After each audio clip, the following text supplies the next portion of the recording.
D'autres informations mercato sont apparues dans la presse ces dernières heures. On va commencer par Gianluigi Donnarumma, où sa prolongation de contrat est toujours en suspense, mais pour l'instant rien d'affolant. Concernant Donnarumma, aucun progrès notable n'a été réalisé dans les discussions autour d'une éventuelle prolongation. Le gardien italien sous contrat jusqu'en 2026 n'a pas encore donné son accord pour étendre son engagement et le club temporise. En parallèle, Paris commence à anticiper l'avenir à ce poste. Malgré tout, rien n'indique qu'il partira pendant ce mercato. Donc pour l'instant, on est proche d'un départ libre et ça c'est hors de question de perdre un joueur de ce style-là librement. Le PSG a déjà connu ça il y a un an et c'est hors de question. Donc c'est soit une vente cet été, soit une prolonge quoi. Donc je vois pas une autre issue. Sinon, discussion entamée avec Lucas Chevalier. Alors le PSG a ainsi amorcé des discussions avec les représentants de Lucas Chevalier, le jeune portier du LOSC, ainsi qu'avec le club nordiste. Donc pour l'instant, le joueur est considéré comme une piste sérieuse en cas de départ ou de mise en concurrence de Donnarumma dans les mois à venir.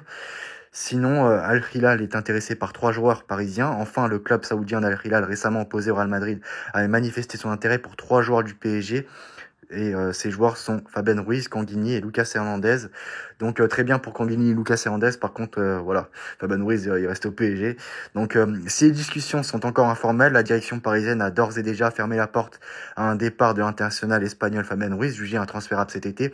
En revanche, voilà, comme je vous ai dit, les cas de Canguigny et Lucas Hernandez pourraient évoluer en fonction des offres et des opportunités sur le marché.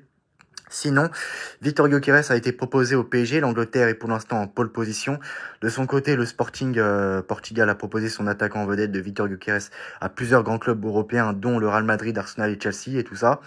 L'international suédois, auteur d'une saison remarquable, aurait été proposé au PSG pour une somme avoisinant les 60 millions d'euros. Si Paris a bien été approché, aucune réponse concrète n'a été formulée à ce jour par le club de la capitale française. Donc, à l'inverse, plusieurs formations anglaises auraient déjà manifesté un intérêt réel pour le Suédois. Donc je rappelle qu'il y a une clause libératoire assez accessible pour les plus grands clubs européens. Donc ça ne devrait pas poser grand problème pour ces clubs-là. Sinon, De Kuyper toujours dans le viseur, mais priorité est dans l'axe.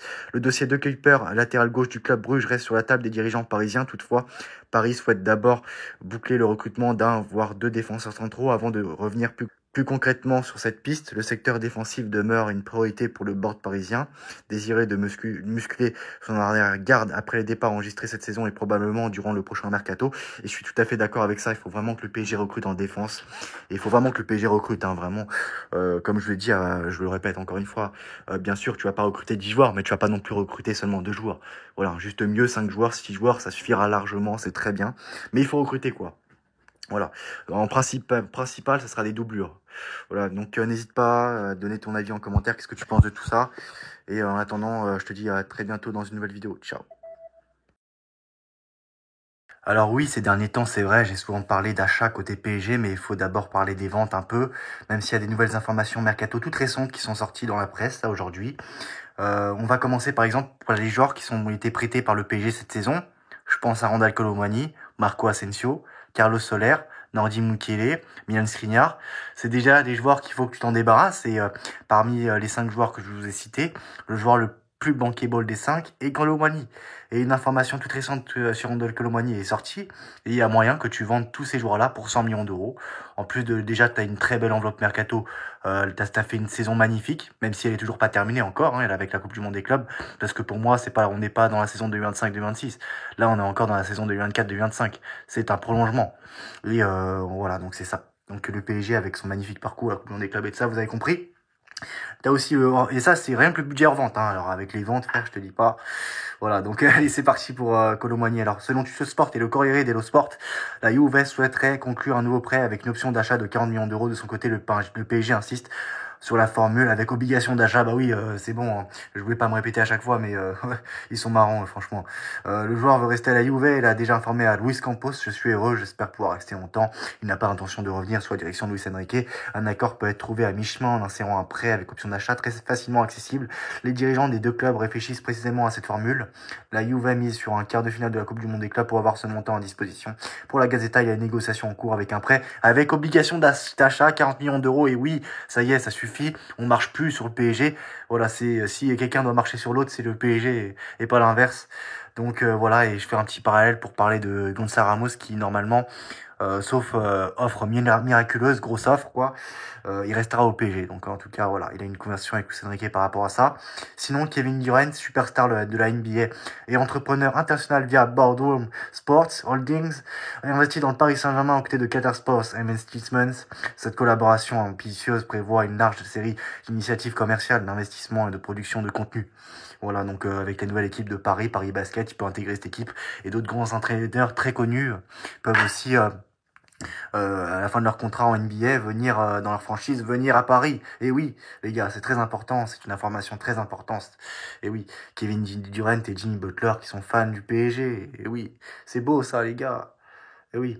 Alors sinon, voilà, on va parler des achats.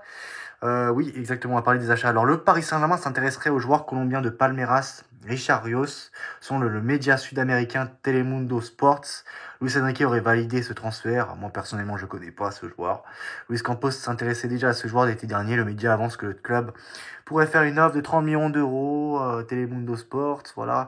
Sinon, il reste encore un espoir de voir Zabarni jouer avec le PSG pendant le mondial des clubs. Si le transfert se conclut avant la fin de la phase de groupe de la Coupe du Monde des clubs la semaine prochaine. Bon, pour ça, il faut que le PSG se qualifie aussi pour la suite de l'aventure. Luis Enrique pourra ajouter l'Ukrainien à son effectif pour la phase à élimination directe. Voilà, information de l'équipe. Sinon, pour Warren Zaïre-Emery, qui représente toujours l'avenir du PSG, le Français a eu le courage de reconnaître publiquement sa passe difficile, mais a identifié les aspects sur lesquels il doit progresser. Il veut notamment évoluer dans la prise de risque avec ballon. Il sait aussi qu'une carrière est faite de sigles et de concurrence, l'équipe. Mais bon, quand même, Warren, il y a de quoi s'inquiéter. Mayoulou est passé devant, voilà, Ruiz est passé devant. Il a explosé la saison dernière, il n'arrive pas à se remettre, c'est genre de digestion. Mais voilà, si la saison prochaine, il n'est pas bon, il doit être vendu. Donc voilà, donc je vous ai cité quand même pas mal d'informations cumulées aujourd'hui. Donc on se retrouve demain pour une nouvelle vidéo. Donc voilà, n'hésite pas à donner tes avis en commentaire. Ton avis en commentaire, qu'est-ce que tu penses de tout ça?